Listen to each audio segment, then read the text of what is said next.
जब ये आंकड़ा मालूम था कि आंकड़ा हमारे पक्ष में नहीं है, तो ये पास नहीं हुआ। उसी वक्त अच्छा था जब सदन ने अडॉप्ट किया था महिला आरक्षण बिल को, उसी वक्त आप ले आते पास करा करके दोनों सदन से, और उसके बाद इसको कानून बना देते। अटक गया मामला। लेकिन उस वक्त, अब सरकार कह रही है कि भाई उसमें मेंशन्ड है, उसमें आर्टिकल मेंशन्ड है, 300 समथिंग है, जिसमें मेंशन्ड है कि ये महिला आरक्षण बिल कैसे आएगा, कैसे इंप्लीमेंट होगा, तो परिसीमन के बाद होगा। तो हम तो परिसीमन का प्रस्ताव लेकर के आए हैं।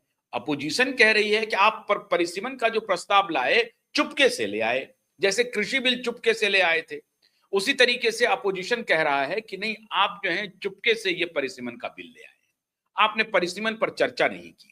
ये बात सही भी है, परिसीमन पर चर्चा होनी चाहिए थी। अगर 850 संख्या बढ़ाई जा रही है, तो उसके ड्राफ्ट सदन के सामने रखे जाने चाहिए थे। सदन में इस पर चर्चा होनी चाहिए थी कि केरल में इतनी सीटें बढ़ी हैं तो क्यों बढ़ी है, बंगाल में इतनी सीटें बढ़ी हैं तो क्यों बढ़ी है, उत्तर प्रदेश में इतनी सीटें बढ़ी हैं तो क्यों बढ़ी है, बिहार में इतनी बढ़ी है तो क्यों बढ़ी है। इसका एक थ्रेडबेयर डिस्कशन आप अगर सदन के पटल पर करते हैं, तो कॉन्फिडेंस होता है, उसमें आपकी नीयत स्पष्ट होती है। उस पर चर्चा हुई नहीं।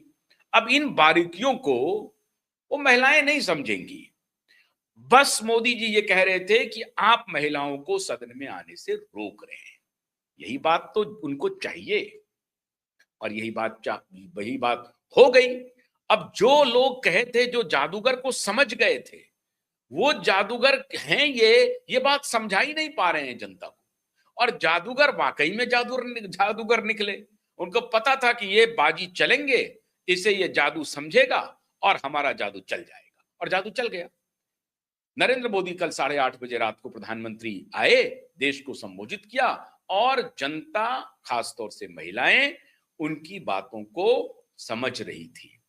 जो क्लेम नरेंद्र मोदी कर रहे हैं कि 100% महिलाओं का समर्थन हमें है, मान लीजिए उसमें से जो पॉलिटिकल एक्टिविस्ट हैं उसको माइनस कर दीजिए, तो बात सही कह रहे हैं नरेंद्र मोदी जी कि मैक्सिमम महिला मतदाताओं का, महिला वोटरों का, आधी आबादी का नरेंद्र मोदी को इस मुद्दे पर समर्थन मिल गया है। और मैं दावे के साथ कहता हूं कि अगर एक बूंद भी नरेंद्र मोदी जी के आंख से आंसू टपक गया होता कल, फिर तो सैलाब आ गया होता। फिर आपको गांव से महिलाएं कैसे आंचल से अपने आंसू पोंछ रही हैं, इसकी वीडियो की बाढ़ आ जाती। हालांकि वो आंसू अभी भी आएगा, आप देखिएगा, कभी न कभी वो वीडियो आ जाएंगे जब महिलाएं अपने आंसू को पूछ रही होंगी आंचल से। वो वीडियो जल्दी आपको देखने को मिलेंगे। महिलाओं में बाजीगर बन गए नरेंद्र मोदी, और श्रीमान राहुल गांधी जी फिर वही, और टी शर्ट वाले कद्दावर और किंग फू करने वाले वही राहुल गांधी बन गए। राहुल गांधी समझा ही नहीं पा रहे हैं जनता को। उनके स्पोक्स पर्सन आए, कल मैं सुन रहा था उनके कि कांग्रेस के स्पोक्स पर्सन है, बड़ी मर्यादा से वो बातों को कह रहे थे, लेकिन जनता उनकी बात को ले नहीं रही है, महिलाएं ले नहीं रही है। महिलाएं ये मान रही हैं, महिलाओं को इनसे कोई लेना देना नहीं, 850 है, 360 होगा नहीं होगा, परिसीमन होगा नहीं होगा, परिसीमन की बारीकियों में महिलाएं जाती नहीं है, उनको कोई लेना देना नहीं है। उनको ये बात समझ में आती है स्ट्रेट कि हमें 33% का अभी आरक्षण मिल रहा था, सामान्य घर की महिलाएं वहां पहुंच सकती थी, पहुंचने नहीं दिया, और प्रियंका गांधी और डिंपल यादव जैसे लोग जो हैं वो हमें नहीं पहुंचने देना चाहती है। और मोदी जी ने पारिवारिक पार्टियों पर कुठाराघात कर दिया, और ये बात महिला को समझ में आ गई है। और इसलिए मैंने आपको कहा था कि बंगाल की बाजी पलट जाएगी, और बंगाल की बाजी पलटने में तो एक शख्स ने कमाल कर दिया। जनता जो गई थी अभी टीएमसी की भीड़ में, टीएमसी की रैली में, आधी रैली छोड़ करके उल्टे पांव भागे।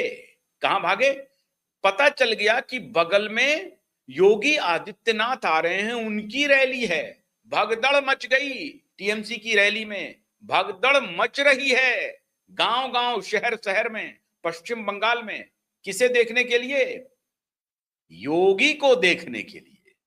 और योगी का एक नैरेटिव चल रहा है, अद्भुत नैरेटिव है, काली की धरती को काबा नहीं बनने देंगे। और अपने कार्यकर्ता को, अपने समर्थकों को, अपने वोटरों को सीधा संकेत दे रहे हैं कि 4 मई को सरकार बनी, 5 मई को टीएमसी के गुंडे आपके दरवाजे पर आकर के नाक रगड़ेंगे। योगी सीधा कह रहे हैं, स्ट्रेट फॉरवर्ड योगी का कम्युनिकेशन है। 4 मई को सरकार बनी और 5 मई को टीएमसी के ये गुंडे, जो कि मोदी के द्वारा भेजे गए पैसे की लूट कर रहे हैं, चाय बगान के माफिया, बालू माफिया, लैंड माफिया, ये सभी माफिया आपके दरवाजे पर आकर के नाक रगड़ेंगे। आप डरिए मत। सीधी ललकार है योगी की कि टीएमसी के गुंडे से लड़िए मत। उधर टीएमसी की जो नेत्री है वो पैदल खाक छान रही है, वो भी निकल गई है। अब टीएमसी की नेत्री श्रीमती सुश्री ममता जी अगर जनता को यह समझा दी कि काली का रूप हम हैं, ये कालनेमी है, अगर वो कह रही है बार बार कि ये कालनेमी है, लेकिन योगी कह रहे हैं कि काली की धरती को कावा नहीं बनने देंगे। तो अगर ममता जी ने इन्हें कालनेमी समझाने में गलती कर दी, भूल हो गई और उनको लगा नहीं योगी असली योगी है, मोदी असली योगी है, ये कालनेमी नहीं है, ये शिव जी के भक्त हैं, ये काली के भक्त हैं, काली की धरती को कावा में तब्दील नहीं होने देंगे। क्यों नहीं होने देंगे? ये जो बाबरी मस्जिद बनाने की बात हो रही है हुमायूं कबीर के द्वारा, वो नहीं चलने देंगे। अब हुमायूं कबीर के पीछे कहानी चल रही थी कि भारतीय जनता पार्टी उन्हें मदद कर रही है, लेकिन वो भी पीछे दांव खींच लिया, हाथ खींच लिया। यो अब भाई एआईएम वाले पहुंच गए हैं वहां पर, वो तो इनके लिए काम कर ही रहे हैं। ये नारा नैरेटिव अपोजिशन वाले देते हैं, लेकिन ये लड़ाई चलती रहती है। सवाल मित्रों ये है, वो बाजीगर जो सदन में बाजी हार गया, वो सदन के बाहर बाजी जीत रहा है, ऐसा प्रतीत हो रहा है। कल तक जो